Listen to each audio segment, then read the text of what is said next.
Good afternoon dear students. Board exam की preparation को लेकर जो प्रैक्टिस सेट हम लोग सॉल्व कर रहे थे उसकी सीरीज़ का अगला क्वेश्चन आपके सामने है, क्वेश्चन नंबर 94।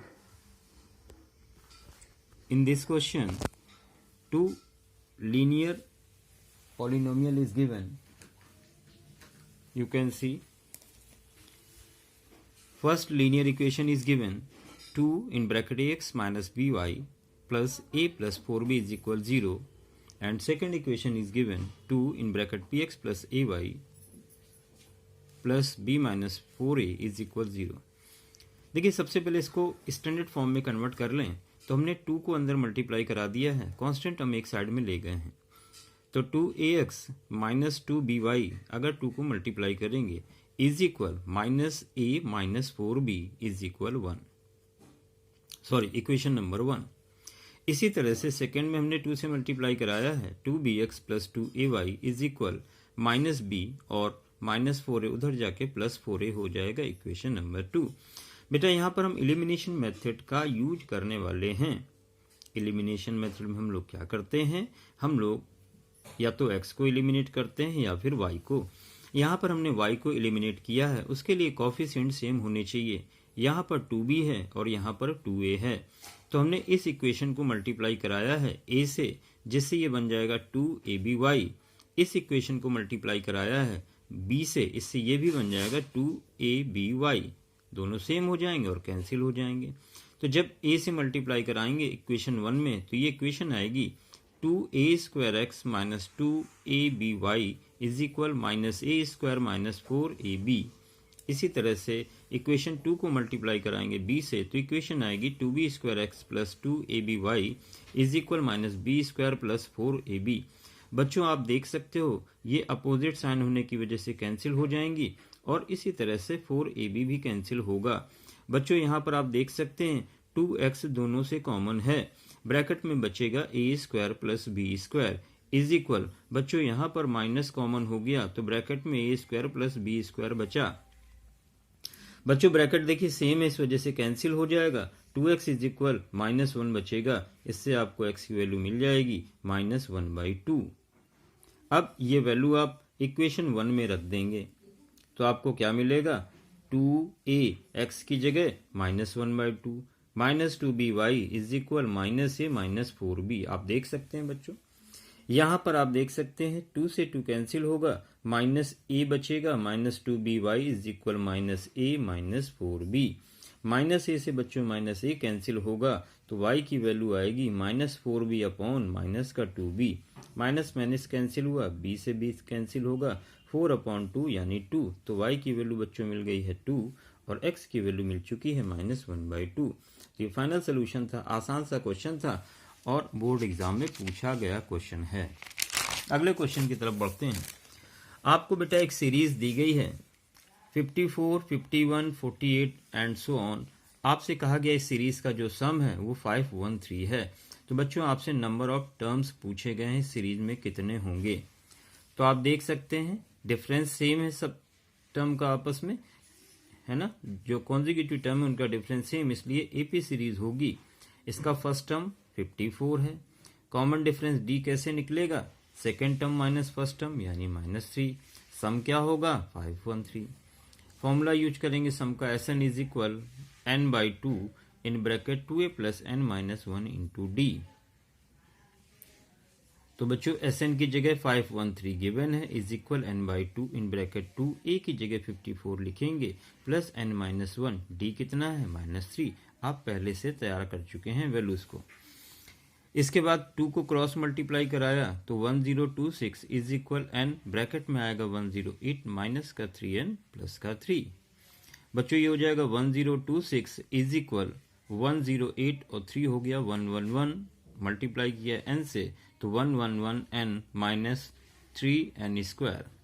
सबको एक साइड में कर लेंगे तो 3n² minus 111n plus 1026 is equal 0। आपके पास ये क्वाड्रेटिक इक्वेशन बचेगी। बच्चों इस इक्वेशन को हमने 3 से डिवाइड कर दिया तो n² minus 37n plus 342 is equal 0 बचेगा। अब यहाँ पर फैक्टर क्या होंगे, 342 के फैक्टर किए हमने तो 18 और 19 होंगे, इनका सम कितना आता है 37 और मल्टीप्लाई करने पर आता है 342। बच्चों पहले पेयर से आप कॉमन लेंगे n, तो ब्रैकेट में n-18 बचेगा, -19 कॉमन लेने पर n-18 इज इक्वल 0। तो फैक्टर आपके हो गए n-18, n-19 इज इक्वल 0। तो यहाँ से आपको n इज इक्वल 18 मिलेगा और यहाँ से आपको n इज इक्वल 19 मिलेगा। अब बच्चों 18 टर्म का सम भी क्या होगा, वही होगा जो 19 सम का टर्म होगा, क्योंकि एक टर्म आपको 0 मिलेगा इस सीरीज में, टोटल सीरीज में, ठीक है। तो वो 18 टर्म का सम भी वही देगा जो 19 टर्म का सम होगा। ये रीजन हो गया दो आंसर आने का, ठीक है। अगले क्वेश्चन की तरफ बढ़ेंगे। एक अच्छा क्वेश्चन है, आपसे कह रहे हैं, क्वेश्चन नंबर 96 है। A solid is in shape of a cone mounted on hemisphere of same base radius। देखिए आपसे कहा गया एक कोन है और उसके ऊपर हेमीस्फेयर है, दोनों की रेडियस सेम है। बच्चों आपको दिया गया है CSA, हेमीस्फेयर का जो CSA है बच्चों वो इक्वल है कोन के CSA के, देखिए इक्वल लिखा हुआ है। आपसे कह रहे हैं रेडियस और हाइट का रेशियो निकालो। बच्चों यहाँ पर हमने देखिए क्या किया है, रेडियस सपोज कर ली r है और कोन की हाइट हमने मान लिया h है।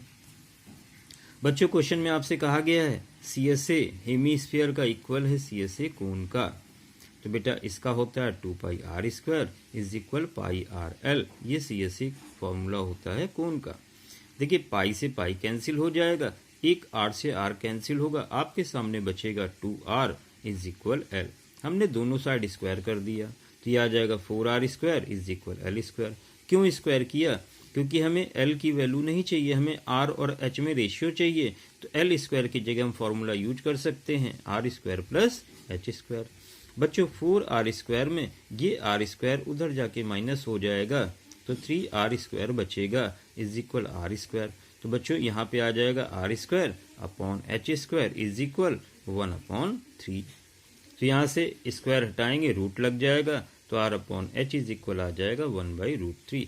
यही आपको फाइंड करना था, रेडियस और हाइट का रेशियो, जो कि 1/√3 आ रहा है।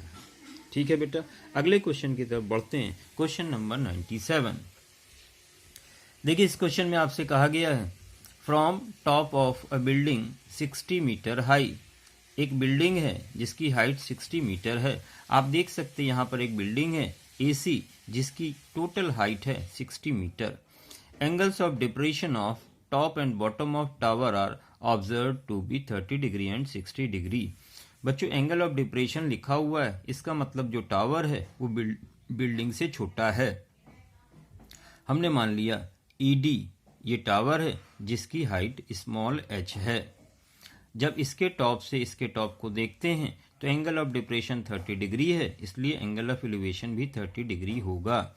और जब इसके टॉप से इसके बॉटम को देखते हैं तो एंगल ऑफ डिप्रेशन 60 डिग्री दिया है, इसलिए ये एंगल भी 60 डिग्री होगा। आपको हाइट निकालनी है टावर की। बच्चों इसको हमने h माना हुआ है, टोटल 60 है तो ये ऊपर वाली हाइट बचेगी 60 minus h।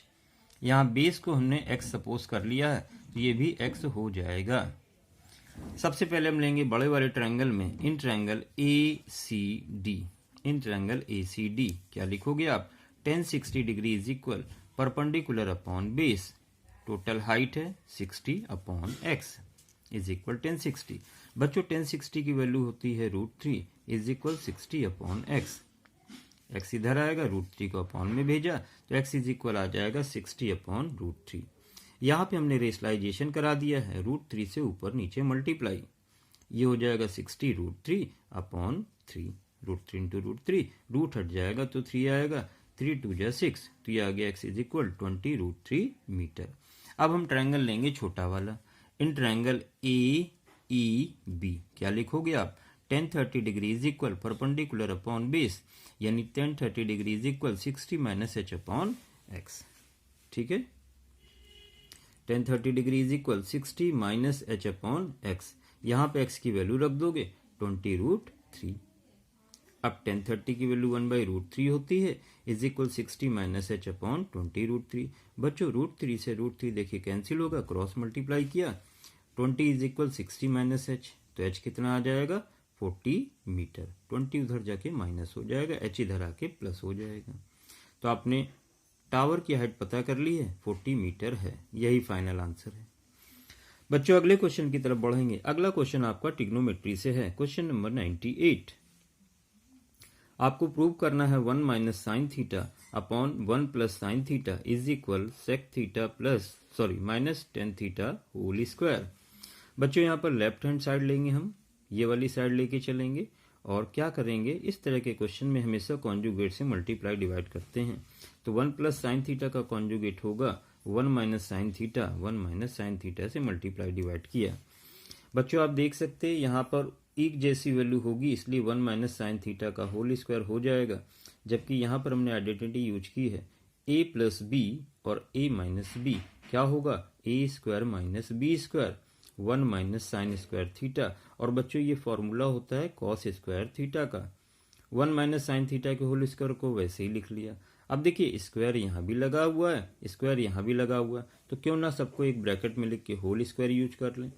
1 minus sine theta upon cos theta का होल स्क्वायर। बच्चों यहाँ पर 1 को जब कॉस थीटा से डिवाइड करेंगे तो ये सेक थीटा हो जाएगा, माइनस साइन को जब कॉस से डिवाइड करोगे टेन थीटा हो जाएगा और का होल स्क्वायर। आप देख सकते हैं यही आपको प्रूव करना था। आपको राइट हैंड साइड मिल चुकी है और ये क्वेश्चन इसी के साथ कंप्लीट हो गया। अगले क्वेश्चन की तरफ बढ़ेंगे। Question number 99। देखिए क्वेश्चन नंबर 99 आपका क्या है, फाइंड अर्थमेटिक मीन। आपको अर्थमेटिक मीन की वैल्यू फाइंड करनी है। टेबल एक गिवन है। टेबल किस तरह से दी है, x की वैल्यू दी गई है और f की वैल्यू दी गई है। x दिया है बिलो 5 फ्रिक्वेंसी है 3, बिलो 10 फ्रिक्वेंसी है 10 एंड सो ऑन। आप देख सकते हैं। चलिए इसके सोल्यूशन को देखते हैं बच्चों। क्लास इंटरवल देखिए क्या लिखा हुआ है, बिलो 5 बिलो 10। इसको हम इस फॉर्म में लिख लेंगे 0 to 5, 5 to 10, 10 to 15 and so on up to 40। आपको फ्रिक्वेंसी दी है 3, 10, 25, 49, 65, 73, 78, 80 ये दी है। बच्चों एक चीज का आप बहुत ध्यान रखिएगा, अक्सर बच्चे मिस्टेक करते हैं। यहाँ पर फ्रिक्वेंसी लगातार इंक्रीज हो रही है, इसका मतलब ये कुमुलेटिव फ्रिक्वेंसी है, फ्रिक्वेंसी नहीं है। तो सबसे पहले आप फ्रिक्वेंसी फाइंड करेंगे। फ्रिक्वेंसी कैसे फाइंड करते हैं ध्यान दीजिएगा। 3 को ऐसे ही लिख लेते हैं, इन दोनों का जो डिफरेंस होगा उसको यहाँ लिखेंगे, इन दोनों के डिफरेंस को यहाँ लिखेंगे, इन दोनों के डिफरेंस को यहाँ लिखेंगे, इन दोनों का जो डिफरेंस होगा वो यहाँ आएगा, इन दोनों का डिफरेंस यहाँ, इन दोनों का डिफरेंस यहाँ, इन दोनों का डिफरेंस यहाँ। जब आप f का टोटल करेंगे तो 80 आएगा। ये वैल्यू इस वैल्यू के हमेशा इक्वल होती है। अब हम लोग x की वैल्यू फाइंड करेंगे। तो बच्चों x कैसे निकालते हैं, दोनों वैल्यू को ऐड करके 2 से डिवाइड करते हैं तो 2.5, 5 प्लस 10 15, 2 से डिवाइड किया 7.5। तो बच्चों इसको ऐसे न करके हम आपको आसान तरीका बताते हैं। यहाँ पर डिफरेंस जो है वो 5 का आप देख पा रहे हैं, तो पहली वैल्यू में आप 5 ऐड करते चले जाएं, आपकी x की टेबल तैयार हो जाएगी। देखिए 2 + 5 7, 7 + 5 12 एंड सो ऑन। ठीक, अब हम यहाँ पे फाइंड करेंगे fx। तो fx का मतलब दोनों वैल्यू को मल्टीप्लाई करना है। 3 × 2.5 7.5, 7 × 7.5 52.5 एंड सो ऑन। अब बच्चों मीन का फॉर्मूला क्या होता है, x bar is equal sigma fx upon sigma f। fx का जो टोटल आएगा वो आपका सिग्मा fx होगा और f का जो टोटल होगा वो सिग्मा f। यहाँ पर आप सिग्मा fx और सिग्मा f की वैल्यू रखेंगे, सॉल्व करने पर आपको मिलेगा 17.75 और यही फाइनल आंसर होगा। बच्चों आज का लास्ट क्वेश्चन हम लोग देखेंगे। Question number 100। TP and TQ are two tangents to the circle with centre O। देखिए यहाँ पे TP और TQ ये दो टेंजेंट दी गई हैं उस सर्कल की जिसका सेंटर O है।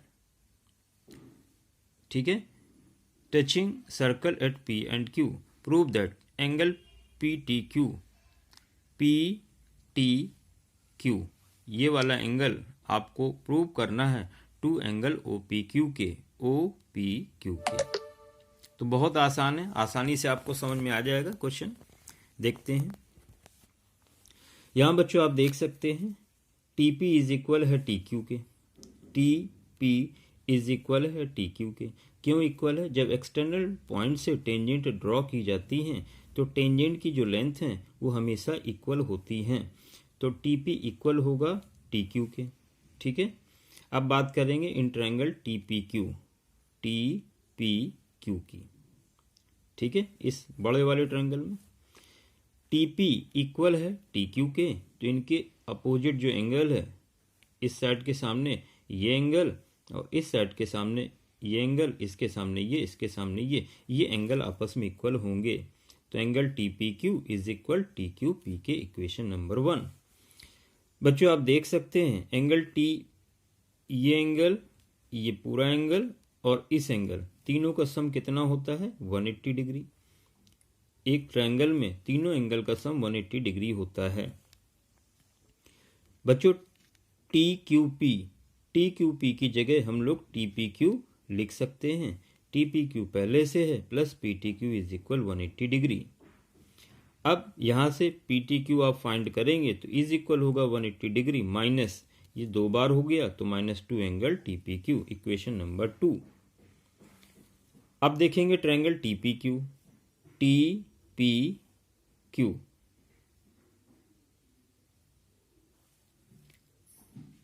एंगल ओ पी क्यू, देखिए यहां पे टी पी क्यू ना करके देखिए ओ पी क्यू